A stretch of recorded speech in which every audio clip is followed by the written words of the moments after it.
আমি একটা অপরাধী। ওকে বাড়া, ওখান থেকে সরাও, এখানে শুটিং হচ্ছে। ও ওখানে দাঁড়িয়ে হাঁ করে বিড়ি খাচ্ছে। হ্যাঁ আমি একটা অপরাধী। আরে ওই লাইটটা অফ করো, পুরো চোখের মাকে এক করে দিল। এই বাড়া, গাঁজা আছে নাকি এই বোকাচোদাটাকে একটু খাওয়া। মদ, গাঁজা, বিড়ি, সিগারেট, অ্যাকশন। হ্যাঁ হ্যাঁ, সাইলেন্স। আরে বাড়া, মাইকটা কি আমার গাড়ে ঢুকাবে নাকি?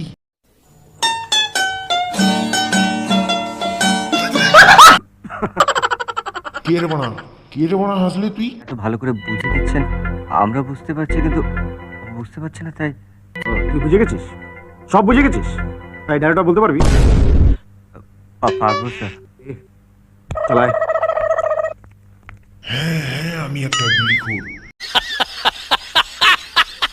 এই সমাজের বুকে অনেক বড় কলঙ্ক নিয়ে আমি জানি তুমি আমাকে ঘৃণা করো।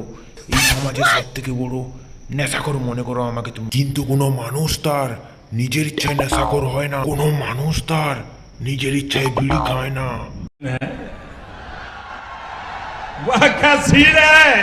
কোনো মানুষ তার নিজের ইচ্ছায় গাঁজা খায় না। দারিদ্রতা আর বেকারত্বটা একজন মানুষকে নেশাভক্ত করে। ভালো করে জানো, চাকরি না থাকলে শিক্ষিত আর বেকার যুবকের হাতে একটা ভালো মেয়ে জুটে না।